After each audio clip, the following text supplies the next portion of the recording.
Okay, so I think this broadcast session is basically for particular for liquid interface. Any questions for the presentation I give, or anything related to like techniques, hardware, software, even the timeline. Uh, David? Okay. Yep. Yeah. Okay. Uh, Question. So the beam is going to be much smaller. Uh, Yeah. and now the question of the rough interface. If you don't have a very smooth surface, you wouldn't have averaging, and it's easy to see the fail of the signal if there's something on the surface that blocking the very small beam. So the question, is it possible to image the beam path while trying to choose the place where you want to measure on the surface. What do you mean imaging the beam path? No, beam paths to the place where the beam is going to touch the surface. Yeah, but you're asking, this is to control the beam path No, and no, not to control. I had many situations where the surface that to be measured is relatively rough. It's not a good quality surface. okay. And you have to look for the right place to do the measurement. Mm-hmm. So when the beam is large, you kind of average on the surface. So if there Mm-hmm. is something small that is blocking the beam, you don't really care about that one. Well, you care, but not to large degree. But then if you have a very narrow beam and there's something blocking the beam, then you don't have a signal at all. So I'm just trying to see, in order to find the way where to on a surface to do the experiment with very narrow beam, is it possible to image more precisely the surface? Well, we can move the beam around, we can move the sample around, transverse and longitudinal direction with respect to the beam. Well, beam's not going to be, the footprint not going to be that small. I mean, even, well, our beam size is going to be much smaller, but our old setup, we still cut the beam size with the slits. So actually the beam size on the sample is not going to be that small compared to, before the upgrade. Mhm. So it's not going to be order of magnitude difference. No, no. Okay. Yeah, after slit cutting, it's not going to be automatically difference. Yeah, it's probably like factor of two or three difference. Yeah. But I think, one advantage of this smaller beam is probably going to use without using any slits. Sometimes slit scattering give you some weird signal there. So that probably we Mhm. can expect some better and clean signal, without using the slits.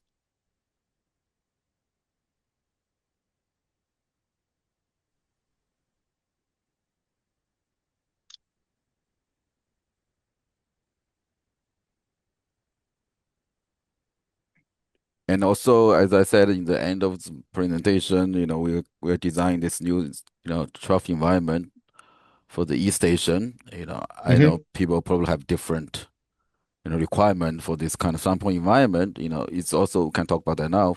It's Dev is in the audience now. I personally would love to have something really small that has some sort of control over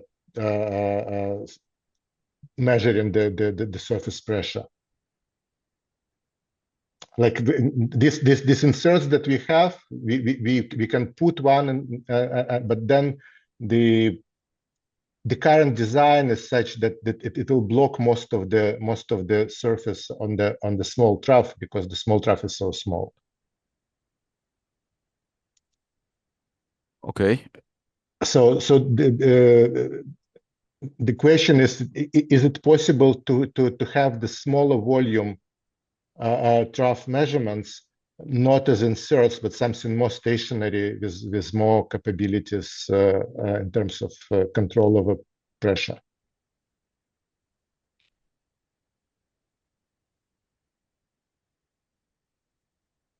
How small you're talking about? I'm talking about 6, 7 milliliters. Six, 7 Mi- mi- milliliters. Yeah. Well, not with the insert we have because it's not wide enough to do tension measurement without disturbing your surface flatness. I mean, you can do that. And I guess the one way we can do is like you can move that on side, or maybe just you can dip in the Wyoming plate to measure tension, and when you're ready for X-ray, take that out. Well, that's what I've been doing. I was just thinking that if you're building something new and for new instrument, we might as well think about that.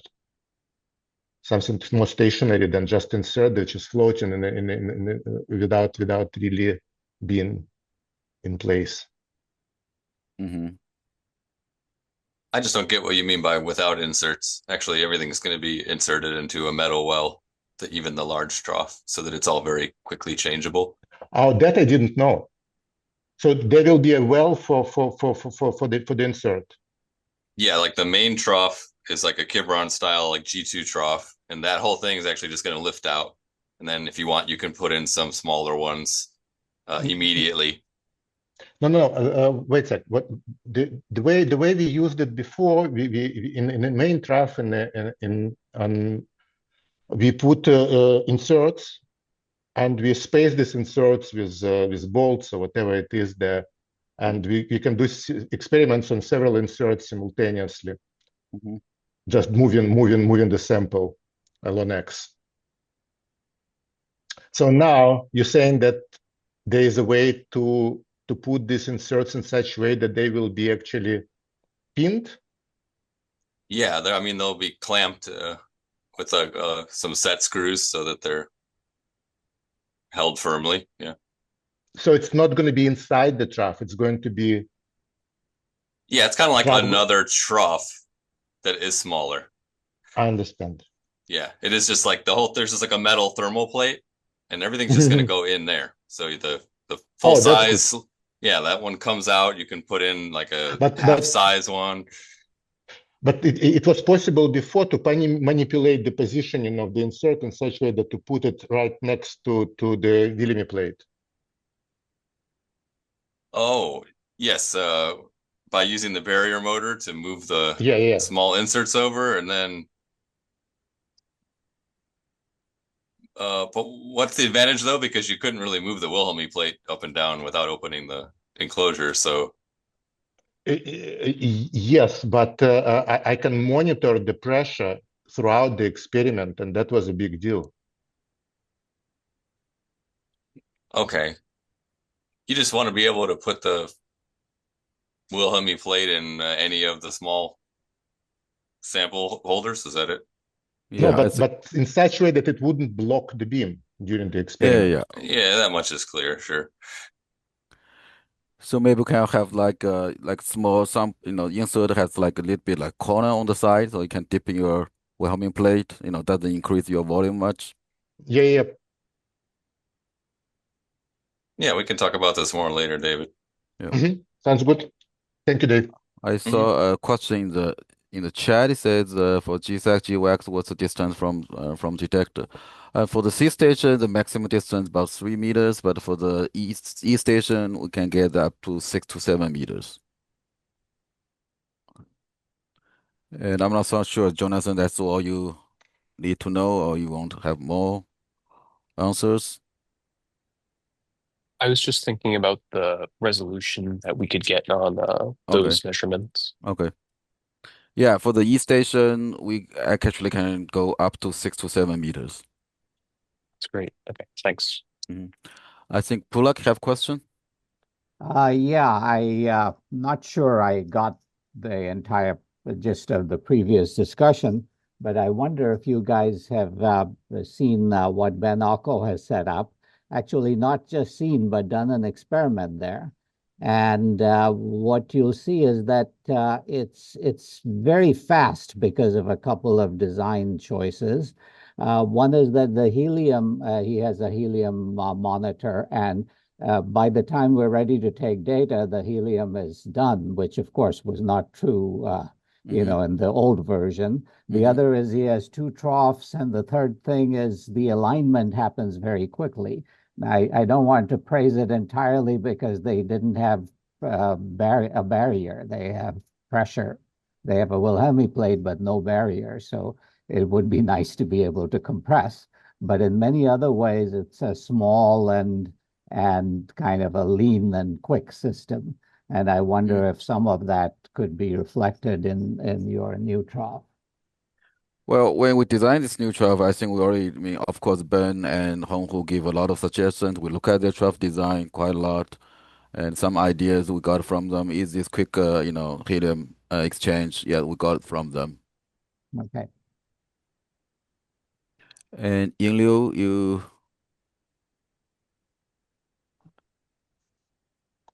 Yes, I also typed it in the chat. So quick question. So when you say now we can um, feed the information, for example, the protein in the liquid phase, what is the depth the beam can penetrate now? And um,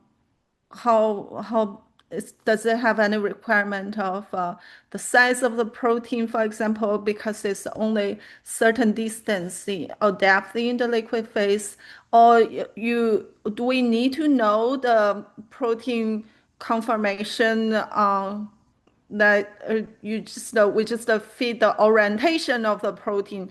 Oh no, we don't need. We can feed a lots of information there. Dan, you want to answer that? Um, yeah, so for the way that the software operates for that analysis, you need to give an established protein structure in the first place. Where that comes from is up to you. Whether you obtain that from a crystal structure or a molecular dynamics simulation or an NMR experiment, it doesn't matter. It just needs to be in the format of a protein database file, a PDB file. That's all that it's looking for. So a set of coordinates. So, yeah. And was I misunderstanding your question? Yeah, no, that's good. I was just trying to follow. And then if my protein is really big, a full length antibody, that would be okay too.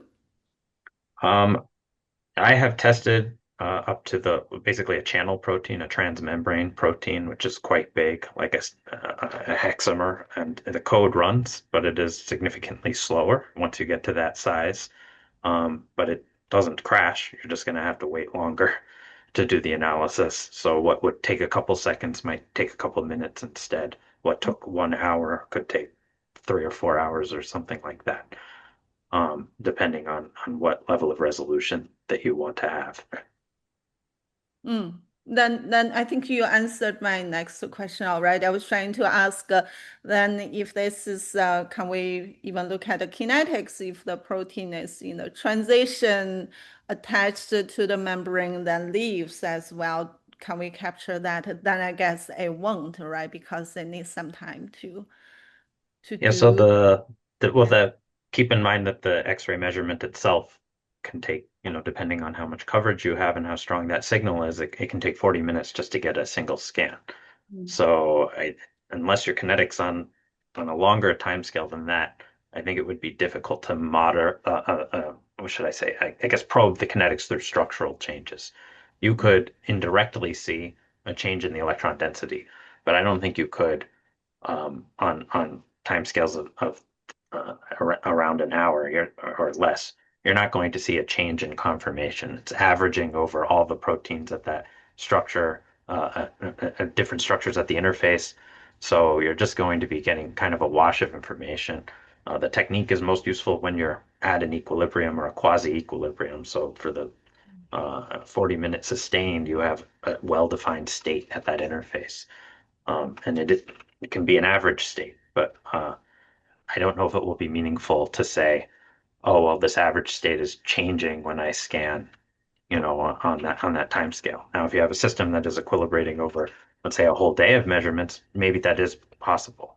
But we don't have any experience with that, so I can't make any promises. But it's not something that I would say you can't do. The system needs to have the right time scales. Okay, thank you very much, Dan. Yeah. Sure. Dan, maybe I can make a comment about that. So I think Ying Dan gave you an answer in the context of doing reflectivity experiments. But if you had a protein system where you could sort of trigger a change And then there was some element in that protein that you could follow with, let's say, X-ray fluorescence. But then you could do things quite quickly. I mean, we did some experiments a few years ago in which we showed that under appropriate conditions, you could do X-ray fluorescence on the 5-second scale and follow changes. Yeah. Um, I I also have a question about the fluorescence here. Yeah, because for the fluorescence, the ion we use to trigger the uh protein is the calcium ion. The calcium ion density is kind of low. So uh Dr. Do you have any estimation of how what's the minimum concentration to for the calcium to detect on the fluorescence? Well, I don't have number right now, but I can send you later. I think we did some calcium measurement. I think K Elite group, then, they did some calcium. They got some reasonable signal, but I don't remember the concentration there. Okay. But I can send you an email later. Okay, thanks so much.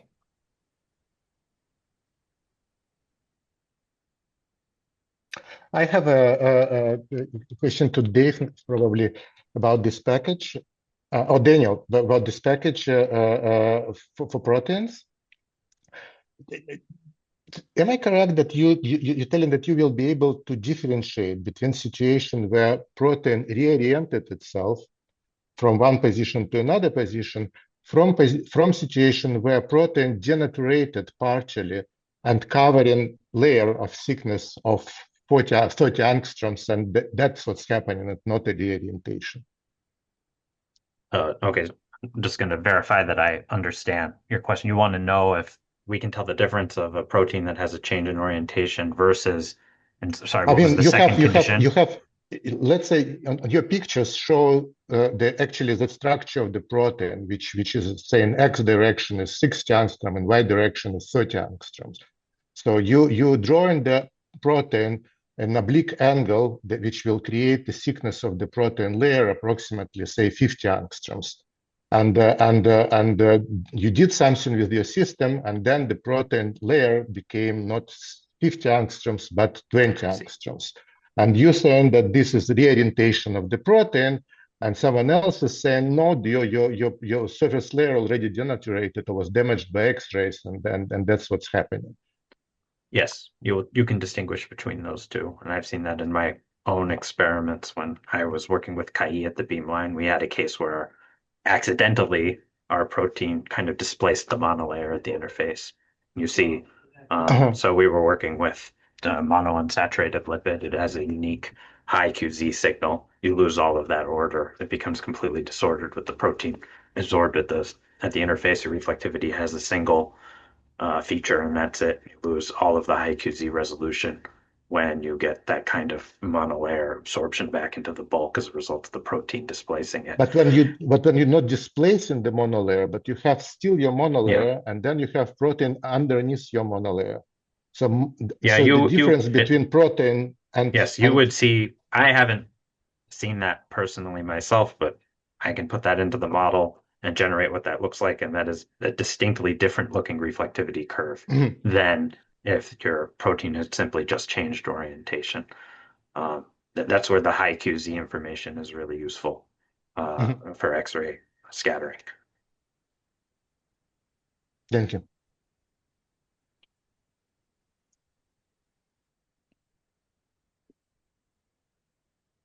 Okay, any other questions?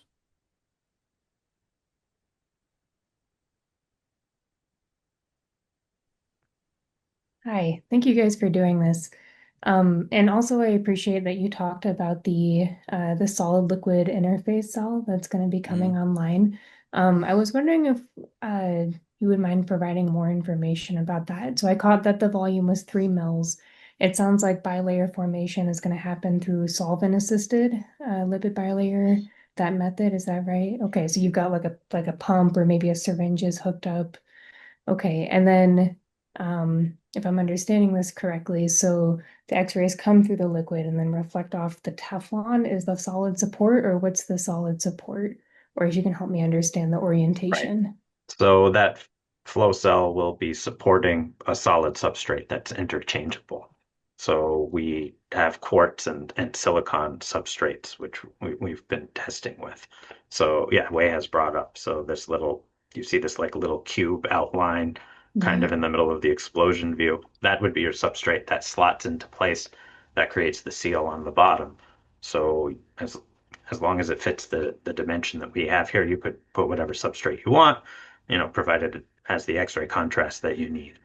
And yes, we have a syringe pump. We're trying to set up so it's kind of remote, so you can control it from outside the hutch, ideally, so you don't have to go in there every time you want to change conditions necessarily. We're working on that. We have an eye towards the future of kind of automating the liquid handling, but right now it's a simple syringe pump that we're just operating. And yeah, that's basically the idea. So it would be, as you said, the solvent assisted and as well vesicle deposition methods are the two that we're targeting. Perfect. Do you have a sense of vesicle deposition would give like clean enough bilayers, or if that surface would be too rough? Like if some of the vesicles don't fully fuse or it's patchy, any Yeah, sense for so that? I can't tell you from personal experience quite yet. We have done a little bit of preliminary work, but I'm not able to fully interpret it. But it is a priority for me to figure that out before we provide that. So I'm hoping to kind of use the solvent assisted as a kind of comparison and make sure that they're similar. There is evidence to believe that if you don't get the vesicle concentrations right, you don't get the conditions right, you don't get the salt conditions right for the solvent that you deposited in, that any of the problems you listed can manifest, and they're likely to be lipid composition dependent. So odds are it'll something that will have to be validated on each lipid composition. Um, so we'll see. I don't know the answer yet. I believe there is a part of that phase space where yes, you can get nice clean bilayers, and I would like, at least for simple systems in the beginning, we can establish that and have that ready to go. But it is realistically a process that we will have to tune depending on what system you're interested in doing. And hopefully we can use the X-ray as some kind of measure for that. Maybe we establish some kind of baseline, but we're also working on coming up with other ways to corroborate that we have a good bilayer. Yeah, perfect.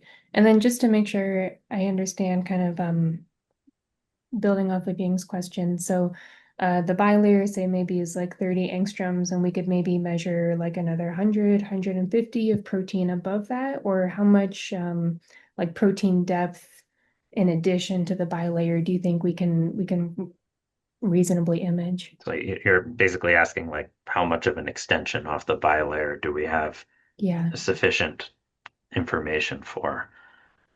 Um, yeah, that's hard to say. I don't think I have a number for you right now. I think kind of just thinking back of the envelope, like how much can you measure a peak, that first low order QC peak, you're going to be running up against whatever the QC Yeah. given by your substrate. So I'm going to say it's dependent on your substrate, first of all.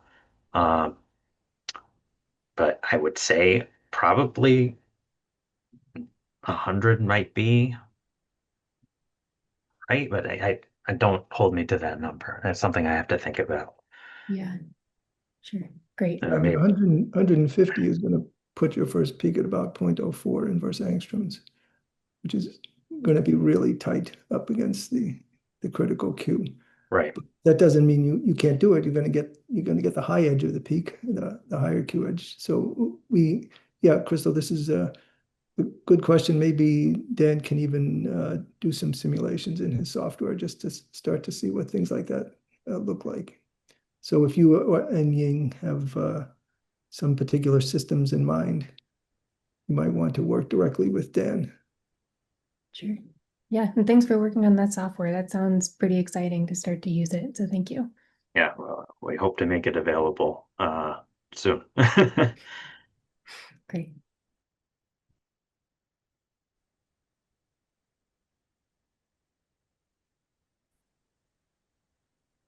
Okay, any other questions that being asked me to keep and thank you guys, Um, Maybe Mark have questions?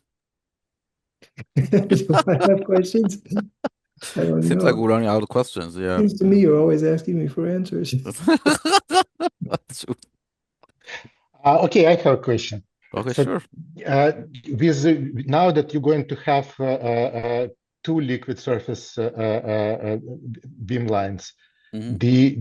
are you going to keep the same policy in terms of how many users you're going to keep, how many days you're going to give, and all this? That's a good question. We're gonna see first. We're gonna see how many demands we're gonna get, right? How many proposals we're gonna get, and we're gonna have fixed the beam time on B and E stations. Sorry, E and C stations. Then we can see how many requests that. If we have less requests, maybe we can give more days. Really depends. So maybe to be a bit more specific, once both beamlines are fully running, the new setup will be running roughly half the time. Hmm. The previously the old setup was running just slightly over 40% of the time.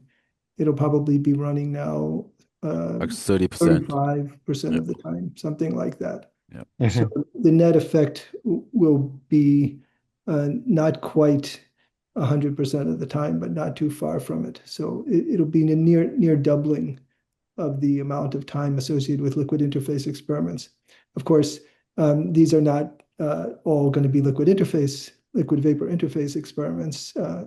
We're anticipating fairly strong demand for the biomembrane liquid solid measurements as well.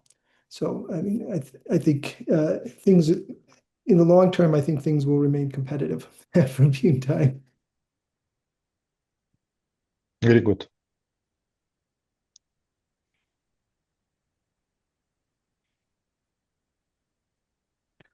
I thought Ying had a question.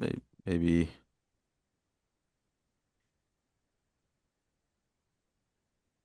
We you're don't. muted. You're Yeah, muted. I messaged Jen directly actually. Does this software like look at the underneath protein structure orientation requires special the hardware measurement? Can we use our previous data to start to use the software and feed it the data, look at the Yes, it's protein? Yeah. focusing on that last question. I'm not sure what you were asking in the first half, but the second half, can you use your pre-existing data that you've obtained before? Yes, there's no reason. It doesn't need, like, the previous data could be okay. Reflectivity Yes, data. The yeah, reflex- reflectivity, Yeah, correct. yeah. Okay. Thank you. Yeah, I would say if you're interested while I'm still testing this out, if you want me to analyze some of the data that you already have, I personally will benefit from testing on more cases. We're still developing the statistics so that when you get the software and it gives you here the orientations that your protein is likely in, that we're confident that it's giving you a good, reliable answer. So I'm still testing the statistics part of this out. So any data that you want, you would be interested in being a part of my testing, I would welcome that. So yeah, you can just message me and let me know if you want to do that, and I can give you some tentative analysis results, and hopefully, as we get further, we have some actual conclusions with that software.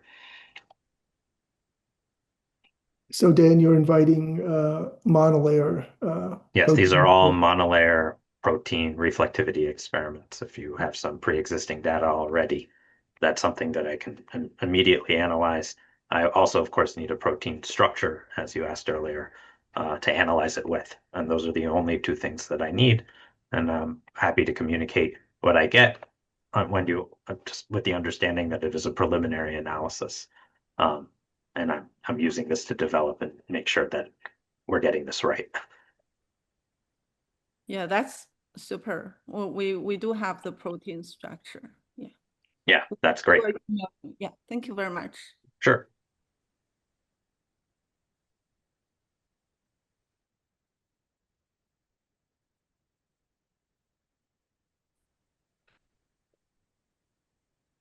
Okay, any other questions?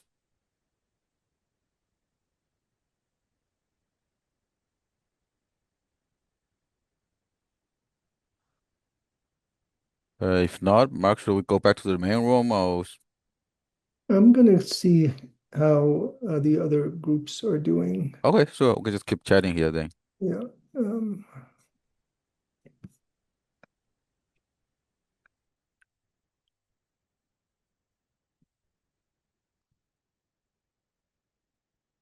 Wait, can I ask a question about the software for the reflectivity, monolayer reflectivity, but without proteins? Mm-hmm. So are you able in your program now to sort of do heterogeneous lipid You mean like a analysis? phase separation or this? Yeah, exactly. I A think we phase do, separated to be able to yeah, do individual and then mix and yeah, balance the proportions. yeah, we should have that already Okay. implemented. Yeah. I mean, we have two different domains, also have three different domains with different parameters. Yeah, I mean, it's Okay. all there.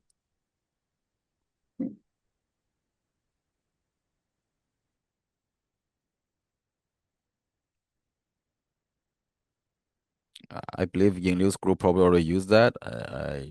Yeah, yeah, we use that a lot, and Okay. yeah, we even fixed the bug before.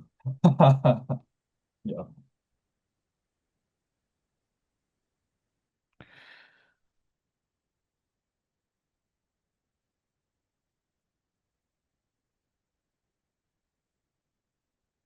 Well, I mean, of course, if you have any general question about the beamline, I'm also happy to answer. Probably I'm not sure I can answer all the questions.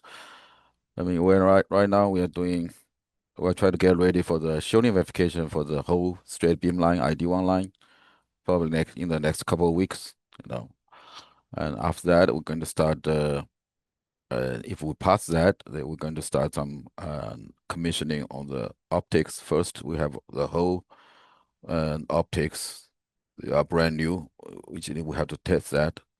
And after that, we're going to run some scientific commissioning with existing liquid interface scattering instrument. That's the next phase. And after that, I think Bingwa Talk already mentioned that. And after that, we're going to get some user in here. Okay, so that's just rough timeline.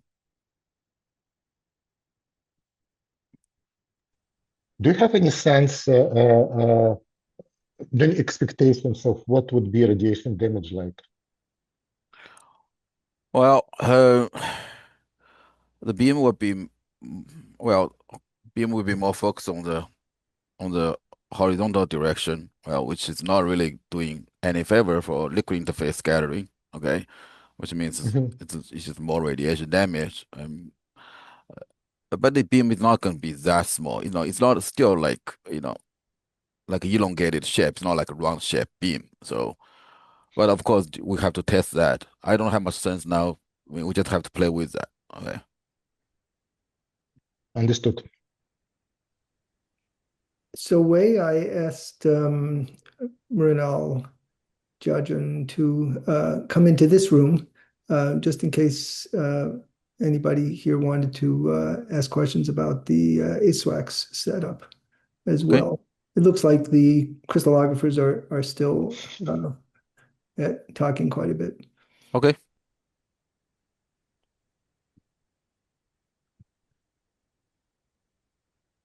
Who is in this room? I thought.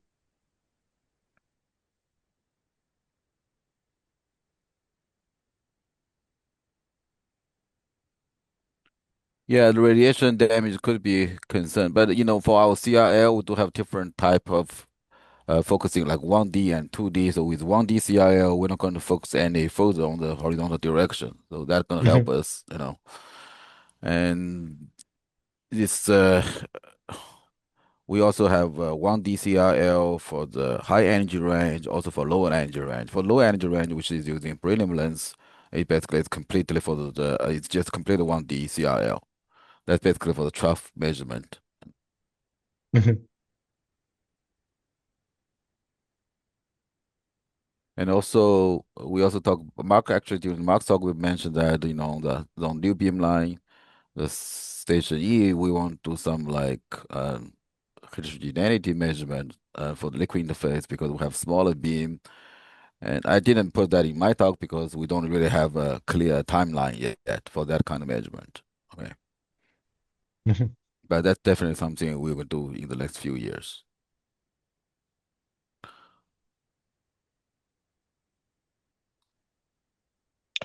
Well, unusual maybe question. What you perceive as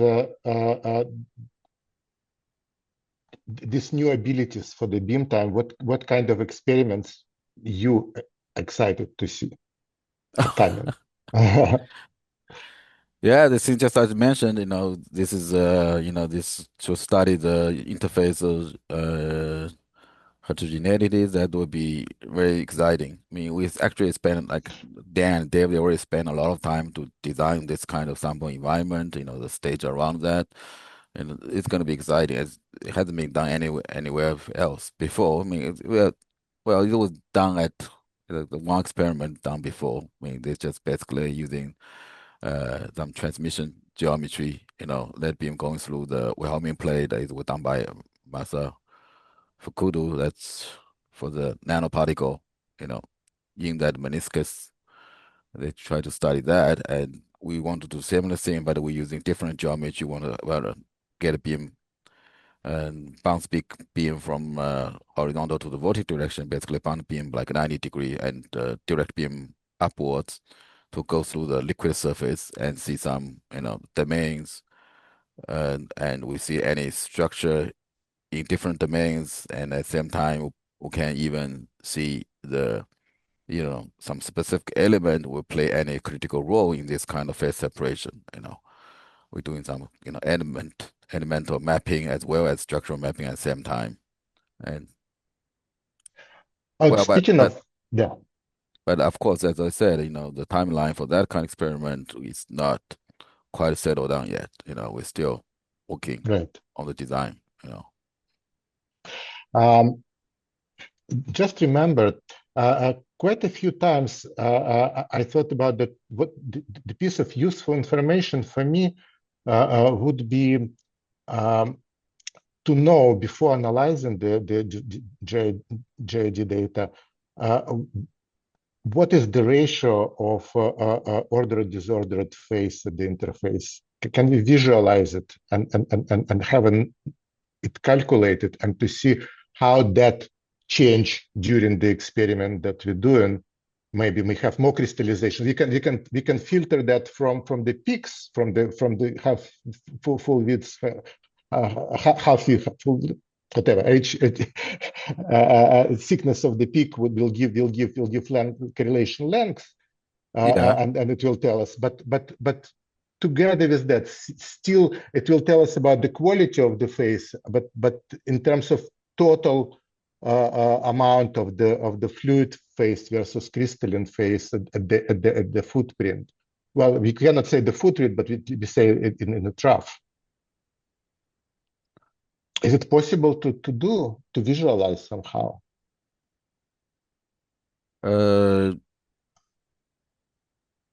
I guess this new technique, going to help us on this aspect. David, basically you're sort of asking, can you image the monolayer on the tens of nanometer scale? And right. Yeah. So I think any of the standard techniques that you're talking about are not going to work. It's possible that the heterogeneities technique, once highly developed, might be able to do that, but that's not clear to me either. Is that that's what I understand from your question? You want to be. I mean, I was also, I understand the optical versus X-ray. I just I'm not talking about optical versus X-ray. I'm talking about no. I understand that imaging in terms of actually imaging what we can see with optics and what we can see with X-rays are two different things. That is clear. But there's no widespread consensus about correlation about what we see in optics and what we see in X-ray. So that part would be quite interesting to pursue. What we see as a solid phase in all the optical methods, and what we see as a solid phase in with X-rays. Yeah, I mean the question is, can you take a small enough beam, put it on a particular spot on the sample, and get some particular information? Let's say, I mean, it's certainly going to be possible, I think, to let's say measure the number of ions per area, to basically do Right. side of fluorescence experiment. And then I think there's a good chance you also be able to get some diffraction, in-plane diffraction kind of information locally. So the advantage of as Wei was describing a transmission geometry is that the footprint of the beam becomes the cross section of the beam rather than the elongated small angle long footprint that we currently have. But really that's I think also, as Wei was saying, you shouldn't be jumping up and down for that in the next few months or year or 2 years. I mean, I think in terms of things that could potentially change, the kinds of things that happen at ChemMatCARS, certainly the biomembranes development is going to be a big thing. And also the ability to do X-ray absorption spectroscopy from the liquid interface is going to be a big thing.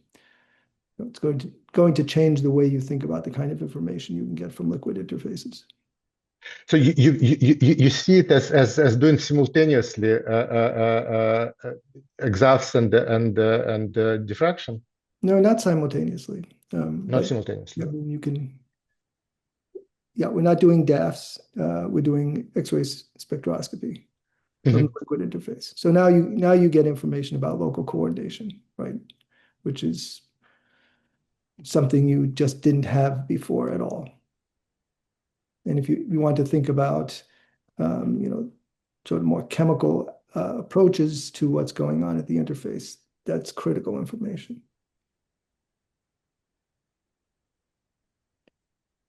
Very interesting.